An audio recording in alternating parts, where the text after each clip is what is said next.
Team आप क्या समझते हैं, chairman PTI intra party election से दस्तबरदार हो रहे हैं, बैरिस्टर अली गौहर नए चेयरमैन पीटीआई नामजद कर दिए गए हैं, क्या हिकमत अमली हो सकती है इसके पीछे?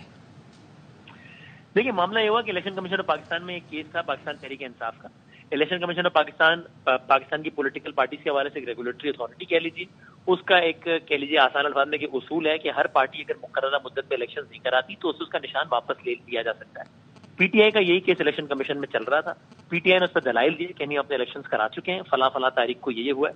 इलेक्शन कमीशन इससे मुतमईन नहीं हुआ। इलेक्शन कमीशन ने फैसला दिया कि 20 दिन के अंदर आप इलेक्शन करवा लीजिए, वरना बल्ला आपके हाथ से जा सकता है, इंतखाबी निशान जा सकता है। अब पीटीआई के लिए हालात पहले के it was not that simple for PTI कि पीटीआई कहती कि चलें इलेक्शन कमीशन ने कह दिया दोबारा इलेक्शन करा लो तो दोबारा करा लेते। नहीं, आज पीटीआई के हालात मुख्तलिफ हैं। आज उनके लिए मुज्तमा होना ही मसला है, नामजदगी का मसला है। और सबसे बड़ा मसला ये कि आज उनके चेयरमैन पर पहले ही एक फैसले में एक फैसला उनके खिलाफ आ चुका है, जिसकी वजह से आर्ग्यूबली वो नाअहल हैं चेयरमैनशिप के इलेक्शन लड़ने के लिए अपनी ही पार्टी के। हम जानते हैं नवाज शरीफ साहब इसका शिकार हुए थे।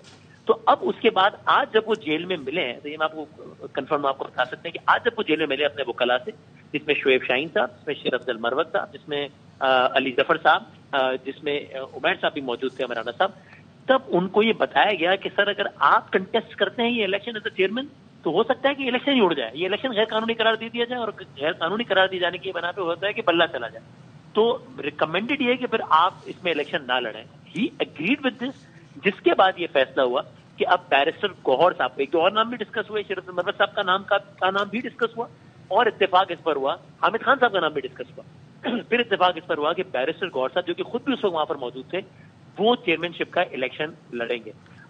ये ज़ाहिर ज़राए से हैं, और खुद पार्टी के सीनियर नायब सदर बैरिस्टर गौहर साहब ने इस बात को ऑफिशियली कंफर्म कर दिया है कि शेर अफजल मरवत साहब ने कि बैरिस्टर गौहर ही वो नाम है जो कि इमरान खान साहब ने फाइनल किया है एज चेयरमैन पाकिस्तान तहरीक इंसाफ।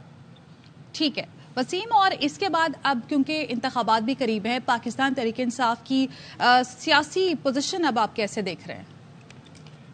देखिए, सियासी पोजीशन ये है कि इस वक्त पाकिस्तान तहरीक इंसाफ को ये अंदाजा है कि हमें किसी भी और फ्रंट से ज्यादा इस वक्त, यानी इलेक्शन में अवामी मकबूलियत एक अहम पैमाना होता है, लेकिन पीटीआई के लिए चैलेंजेस इस वक्त दूसरे हैं।